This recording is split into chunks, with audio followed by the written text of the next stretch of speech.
Coucou la team et bienvenue dans cette vidéo dans laquelle on va parler de ceci, c'est la Ultra Human Ring Air et c'est très clairement mon coup de cœur de ce début d'année 2024. Si vous suivez cette chaîne, vous savez que je fais beaucoup de sport, que j'aime donc la data puisqu'on ne peut améliorer que ce qu'on peut mesurer. J'ai depuis toujours une Apple Watch, aujourd'hui une Apple Watch Ultra 2, j'ai rajouté ici une Garmin Epix Pro Gen 2 et si vous ne suivez pas cette chaîne, vous auriez tort de ne pas vous abonner puisqu'on va faire la comparaison entre les deux 4 mois après dans les prochaines vidéos. Mais il y a un produit que je trouve très sexy, c'est les bagues qui permettent de mesurer plein de choses. C'est typiquement un marché qui a été lancé par la marque Oura et Ultra Human arrive avec sa Ring Air. Et depuis l'Apple Watch en titane, j'ai vraiment un problème avec le titane et celle-ci existe évidemment en titane. Alors technologiquement, c'est déjà dingue parce que dans ce machin qui ne fait que 3 grammes, on va avoir un capteur infrarouge, une LED rouge, une LED verte, un capteur de température, des accéléromètres à 6 axes, tout ça pour pouvoir analyser une quantité incroyable de données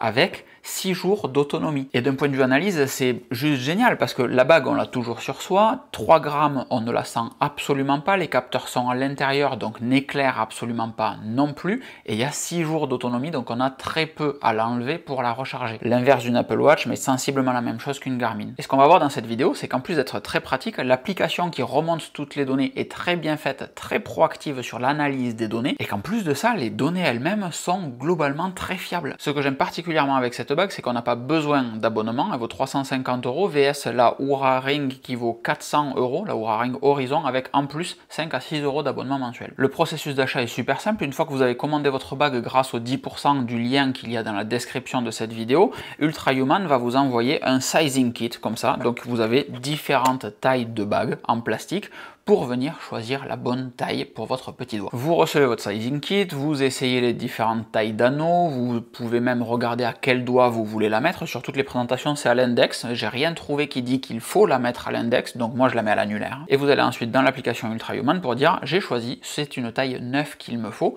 et ça lance l'expédition de votre bague. Et c'est là qu'arrive l'application Ultra Human qui est très bien faite. L'application se décompose comme vous le voyez avec des gros blocs. Vous allez avoir un Movement Index en haut, un Sleep Index, un Recovery Score, un Stimulant Restriction Window. Je reviens sur tous les détails de tout ça dans un instant. L'impact de la lumière et de votre activité sur la qualité de votre sommeil, trop malin.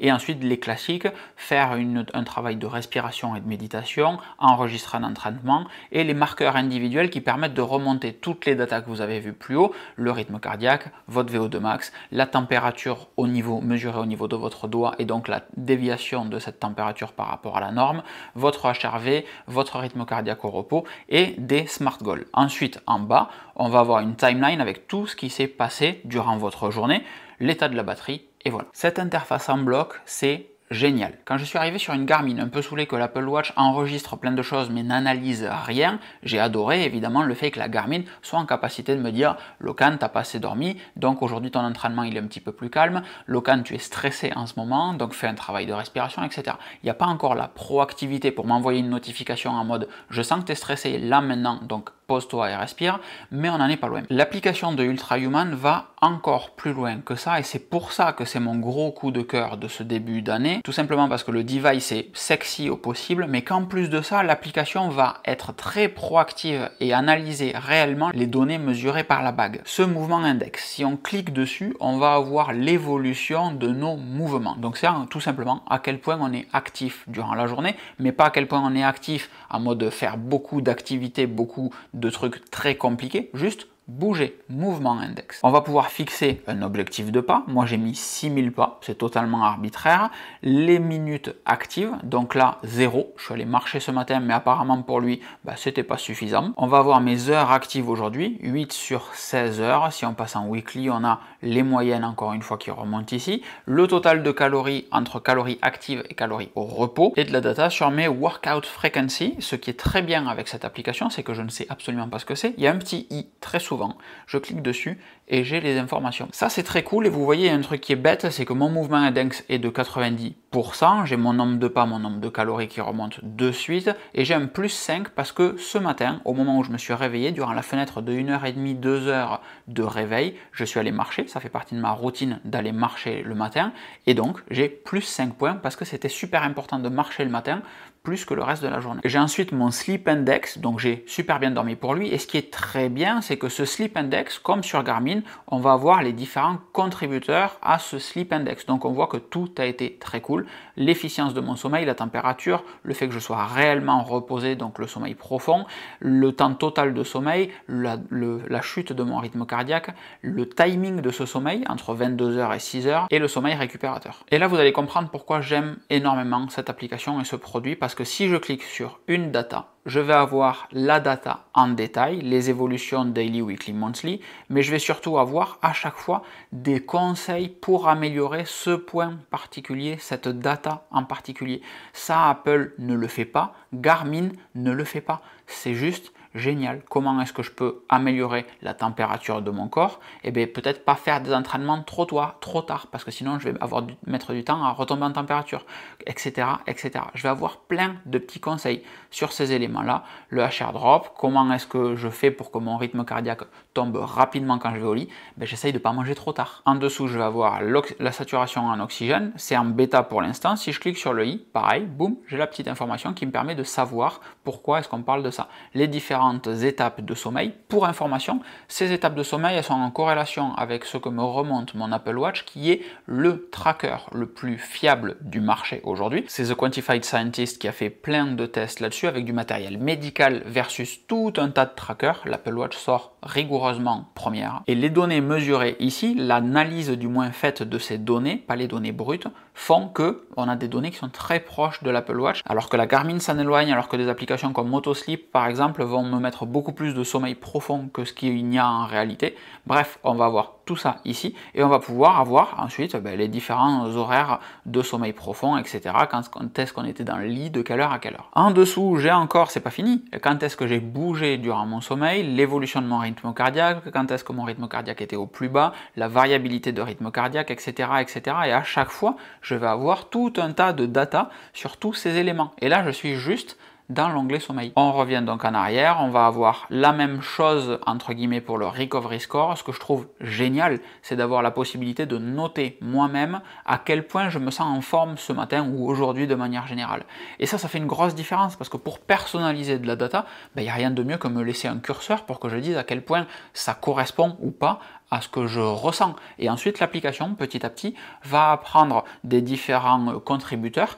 Si par exemple, mon mouvement index, quand il est en good, quand il est relativement bas, si je bouge beaucoup durant la nuit, et en fait je suis défoncé le matin, à force que je mette le curseur en bas, il va dire les fois où il bouge beaucoup la nuit, on va dégrader la note, alors que pour nous, pour l'application Ultra Human, ça aurait rien changé normalement. Et ça fait que votre expérience, elle est réellement custom avec ce produit, et c'est trop bien. Pareil, on descend, l'HRV Interpretation, Focus on Active Recovery, donc aujourd'hui on me dit, comme ton HRV il est à tel niveau, concentre-toi sur de la récupération active en entraînement. Mon HRV par rapport aux 7 derniers jours de mon HRV en moyenne, qu'est-ce que ça donne? Mon HRV durant la nuit, mon HRV au repos, j'ai toutes ces data qui remontent tout le temps, mais un truc qui est ouf, c'est le Stimulant Restriction Window. Ça, si je clique dessus, on a ce petit graphe qui est compliqué entre guillemets, mais grosso merdo. Quand on se réveille, il est conseillé d'avoir une activité physique légère, c'est pour ça que je vais marcher le matin, pour absorber toute l'adénosine résiduelle qu'on va avoir dans notre organisme. C'est pour ça que sur la courbe que vous voyez, il y a la barre qui monte d'un coup. Au début, on nous dit ne consomme pas de caféine parce qu'en fait elle ne servira à rien ou elle sera contre-productive, marche un petit peu, et à un moment, à peu près 1h30 plus tard, on va pouvoir consommer de la caféine et des stimulants divers et variés. Et donc tous les stimulants qu'il y a d'affichés sur cette page vont être affichés en vert et me permettre de voir quelle est la demi-vie de chaque stimulant et qu'est-ce que je vais pouvoir consommer. Et quand on approche de l'heure du sommeil, comme c'est le cas maintenant, je vais avoir des liquides qui vont me permettre de trouver le sommeil plus facilement. Ça, c'est directement corrélé avec la petite horloge que vous voyez en dessous. Comme d'habitude avec cette application, si je descends, je vais avoir les différents états. Le Phase Response Curve, donc ce qu'on a en haut, la Phase Advance, donc le moment où je suis censé bouger le matin pour venir bouffer l'adénosine qui se balade dans mon sang. En fait, ça va tout simplement recaler votre rythme circadien au moment où vous levez, c'est le chrono qui démarre. Circadian Dance Zone, c'est peu importe ce que vous faites, en réalité ça change rien, vous pouvez faire de l'activité, vous pouvez vous exposer à la lumière ou pas, etc. Peu importe. Minima Zone et Phase Delay, et donc vous avez toutes ces zones qui sont affichées en haut. Et tout au long de la journée, surtout le matin et le soir comme maintenant, on va avoir sur notre écran ici ces informations pour nous dire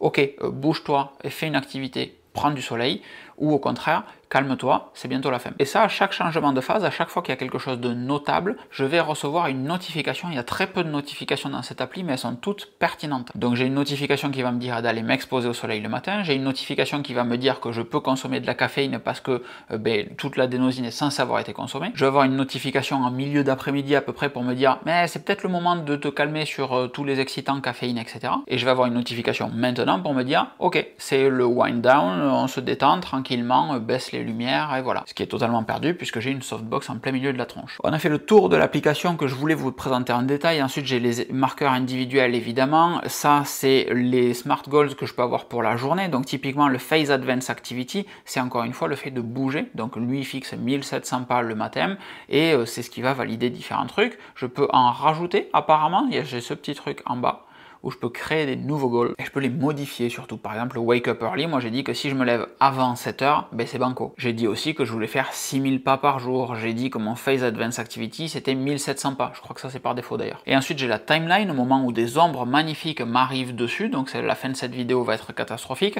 qui va remonter les différentes activités de l'application santé, de Garmin, de Training Peaks, de Polar, de tout ce que vous voulez plus ou moins, et vous allez avoir ici les différents trucs qui vont se compléter automatiquement. Quand on ferme le volet, c'est quand même nettement mieux. Donc vous voyez toutes les données qui remontent juste avec ce tout petit truc porté à mon annulaire ou au doigt que vous voulez en réalité. Il y a juste un petit truc où il faut faire attention, c'est que le capteur est à un endroit et qu'il est conseillé qu'il soit sur la partie charnue du doigt, donc en dessous ici, pour mesurer plus efficacement. Et comme on ne le voit pas, il n'y a pas de repère, on perd un petit peu de temps en temps à regarder si le capteur est au bon endroit pour améliorer les mesures. Mais c'est vraiment un produit que j'adore. Je m'attendais absolument pas à ce que ça soit si bien que ça. Je me suis dit bon, je vais tester une bague parce que c'est cohérent par rapport à tout ce qu'on veut présenter sur la chaîne, etc.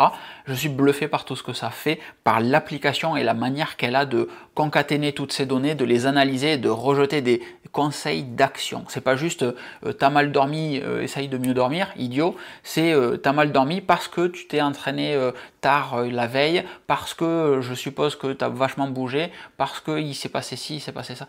Et ça, c'est dingue en fait. Je veux qu'Apple fasse une analyse comme ça, pas forcément un produit comme ça, mais juste une analyse comme ça. Il y a tellement de trucs dans l'Apple Watch qu'Apple n'utilise pas, c'est flippant. Donc kudos à Ultrahuman pour ce truc là. Je vous rappelle que vous avez un lien dans la description qui vous fait bénéficier de 10% sur votre commande de Ring chez Ultrahuman. Et je pense que vous avez vu avec mon enthousiasme que réellement je kiffe ce produit et je vous le recommande très chaudement. D'autant plus si vous ne kiffez pas porter une montre, encore moins deux, parce qu'une bague de 3 grammes qui a une semaine d'autonomie, c'est le feu. Je sais pas ce que ça vous évoque, je vous laisse me dire dans les commentaires ce que vous pensez de ce produit, si pour vous c'est une révolution ou si au contraire, ouais bof, pas trop parce que vous êtes blasé. Ouais, j'oriente un petit peu votre choix. Mais quoi qu'il en soit, les commentaires sont là pour vous. Semaine prochaine, Apple annonce les iPads, donc abonnez-vous, on va parler de tout ça, on va commander, tester les iPads dès qu'elles seront disponibles et on va faire la battle Apple Watch versus Garmin 4 mois plus tard. Je compte sur vous, partagez cette vidéo aux gens qu'elle pourrait intéresser et je vous fais des bisous et à très vite. Ciao ciao.